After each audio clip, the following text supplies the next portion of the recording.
ਤੇ ਹਾਂਜੀ सत श्री अकाल सारे ਨੂੰ किदा हाल चाल सारे ठीक ठाक आई हो सारे ठीक ठाक होंगे। तो आज हम बात करेंगे जुनते की लेके बहुत ज़्यादा कन्फ्यूजन हुई है लोगों को, बहुत ज़्यादा डरे हुए। हर एक दूसरा कमेंट यही आ रहा है अब क्या होगा पाजी, हम पहले से ही 1.5 साल हो गया कार्ड को एक्सपायर हुए हुए, अब हम क्या करेंगे, कैसे करेंगे, क्या करेंगे।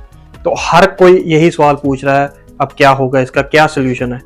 लेकिन बहुत केस ऐसे है कि जिनके ऑनर घरों के यहाँ पे है भी नहीं पुर्तगाल में, वो ऑलरेडी किसी और कंट्री में बैठे हुए हैं, तो वो लोग अब क्या करेंगे, कैसे अपने डिक्लेयर्सों बनाएंगे।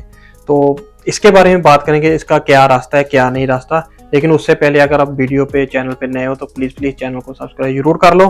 तो बात करते हैं, ऐसी है कि जिनको भी फिंगर देने जाना है, बायोमेट्रिक देने जाना है, उनको अपना देखना है कि उनके जो निस्निफ या एसएनएस उस पे कौन सा एड्रेस है। क्योंकि इसकी सबसे बड़ी जो गलती हुई थी ना, हमसे ही हुई है, जो कि 12-13 हजार कार्ड हमारे जो पहले बायोमेट्रिक हुए वो वापस चले। वो जो एड्रेस दिए थे वो मैच नहीं हुए एड्रेस, या तो कुछ भी हो गया। लेकिन वो कार्ड जब वापस गए इतनी बड़ी गिनती में, तो आईमा को ये डबल काम करना पड़ रहा है। आप वापस से फिर बुलाएंगे, फिर करेंगे।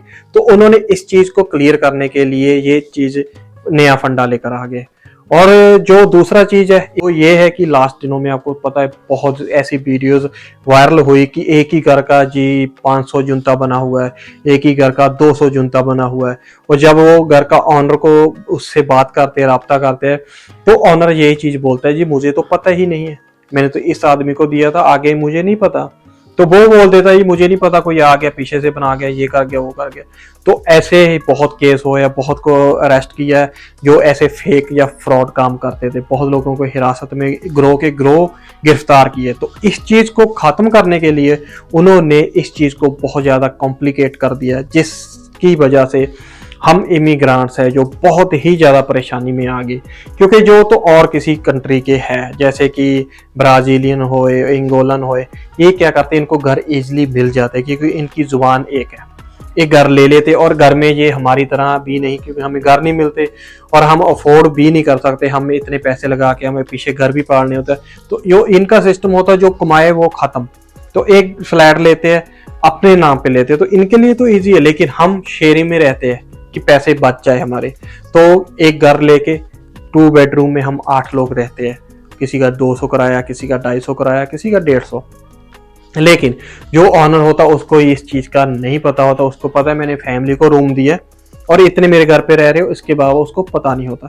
लेकिन जब हम जाएंगे वो डिक्लेयर्स बनाने, तो थोड़ी ना आपको बना के देगा, मैंने थोड़ी ना 8 लोगों को कर दिया, और मैं चाहता भी नहीं मेरे घर पे 8 लोग रहे। बहुत लोग अच्छे भी है, वो लोग बना के भी दे देंगे, कोई प्रॉब्लम नहीं। आप उनको कंपेल भी कर लेंगे, सर ये मेरा भाई है, यहाँ पे नहीं रहता, मुझे जस्ट ये बनाना है। बहुत लोग अच्छे भी होते हैं जो बना के दे देंगे। लेकिन इसका सोल्यूशन क्या है, क्योंकि अब जिनके ऑनर तो है ही नहीं, वो क्या करें। तो इसका ये है कि आपके पास अगर टाइम है, आपका निफ एसएनएस ये चीज़ों पे एड्रेस सेम होना चाहिए जो आपके जुनते का, तो वो आपका एक्सेप्टेबल होगा। और उसके साथ जिसके नाम पे जो कॉन्ट्रैक्ट है, जो घर का ऑनर नहीं है, जिसके नाम ने जिसने रेंट पे लिया हुआ, जो उसका कॉन्ट्रैक्ट है जिसके नाम पे, और उसको साथ लेके आपको एमा से फॉर्म निकाल के आपको उसको नोटरी वेरीफाई करवा सकते हो और साइन उसके करवा सकते हो और खुद के कर सकते हो, तो वो भी एक्सेप्टेबल होगा। तो ये अब बहुत लोग ऐसे कमेंट कर रहे हैं कि नहीं जी मेरा तो जुनता ले लिया उन्होंने, कुछ नहीं पूछा मेरे से, तो ऐसे फेक न्यूज़ आ रही है, ये आ रही है। तो आप सबको पता है कि पहले जब बायोमेट्रिक में या पीसीसी का मसला हुआ था, कोई बोल रहा था ये नहीं जी लिस्बन एम्बेसी वाली पीसीसी नहीं ली, मैंने तो इंडिया वाली ली है, ऐसे बोल रहे हैं। कोई बोल रहा था ये ट्रांसलेट करा के नहीं दी, ये ऐसे हो गया, ये वैसे हो गया, ना तो पटियाला हाउस से स्टैंप करवाई है। तो बाद में कितनी प्रॉब्लम आई थी आपको पता है। 3 मंथ के बाद सबको फालते आने स्टार्ट हो गए थे पीसीसी के। क्या आपको इस चीज का पता है? तो ये चीज यही है कि जो आपके बायोमेट्रिक और डॉक्यूमेंट कलेक्ट कर रहा है वो इंस्पेक्टर और होता है, और जो आप कोई फाइल को एनालाइज करते हैं, जो आपको देखते हैं, वो कोई और होते हैं। तो जब वो आपकी फाइल एनालाइज होगी तो ये जो भी रूल है तो वहाँ पे खरे उतरते हैं, वहाँ पे देखा जाता है कि कौन से रूल, कौन से डॉक्यूमेंट पूरे नहीं है, कौन से गलत है। उस टाइम आपको 3 मंथ के बाद ये फालता आ गया कि आपने डिक्लेरेशन नहीं लगाई, या आपके ये एड्रेस मैच नहीं हो रहे, आपका एड्रेस हमें कंफर्म नहीं है, आप कहाँ पे रहते हो कहाँ पे नहीं रहते हो, तो फिर आप क्या करोगे?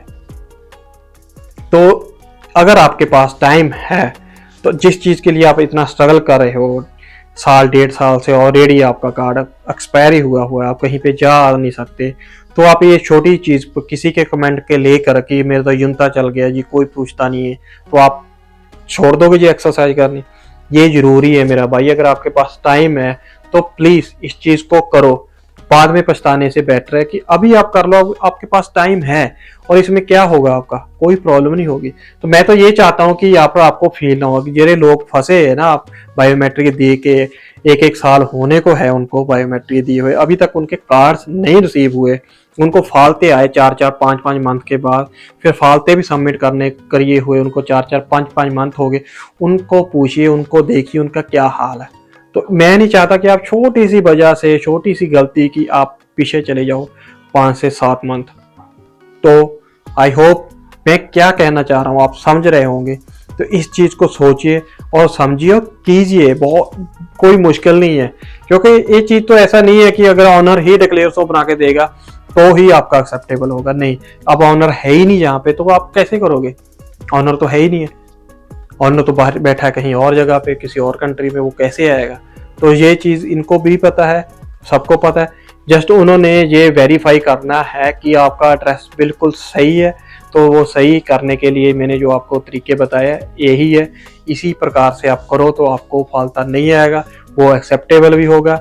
ये मैं आपको बोल रहा हूँ, अगर आप करके देख। और जो बोल रहे थे ना कि हमारा जुनता एक्सेप्ट कर लिया जी, तो आप देखना 2-3 मंथ के बाद उनको पता चलेगा कि क्या हो रहा है। बाकी आपको पता ही है, जो लास्ट में ये बात बोलूंगा कि पुर्तगाल में लक ही चलता है, इससे अलावा यहाँ पे कुछ भी नहीं है। जिसका लक साथ दे रहा है उसको सब कुछ हो रहा है, और जिसका लक नहीं चल रहा है तो बहुत मैंने ऐसे लोग देखे हैं जो लीगल आके भी यहाँ पे फंसे बैठे हैं। वीजे पे आए थे, अभी तक कार्ड नहीं है, पता नहीं उन्होंने एनालाइजर, ना कोई फालता आ रहा है, ना कुछ भी नहीं आ रहा है। उनकी किस्मत ऐसी, लक ऐसा लगा लो कि उनको कुछ भी नहीं पता चल रहा है, ना कार्ड मिल रहा है। तो बाकी तो वो ठहरी बात लक पे, लेकिन जब आपके पास मौका है तो आप प्लीज इसको जरूर कीजिए। और जो भी ऐसी फेक न्यूज़, स्कैम की न्यूज़ आ रही है उनसे बचिए। आई होप समझ गए होंगे आपको क्या करना चाहिए, क्या नहीं करना चाहिए। और अगर आपको वीडियो थोड़ी सी भी हेल्पफुल लगी तो प्लीज़ वीडियो को ज़्यादा से ज़्यादा लाइक शेयर जरूर करना। इसके बारे में क्या पूछना है, क्या कहना है, क्या आपकी राय है, तो कमेंट भी जरूर करना। और चैनल को सब्सक्राइब करना मत भूलना, प्लीज़ हमें आपकी सपोर्ट की बहुत ज़रूरत है। आप चैनल को सब्सक्राइब जरूर कर लो ताकि नई वीडियो आप तक सबसे पहले पहुंच सकेगी। Thank you.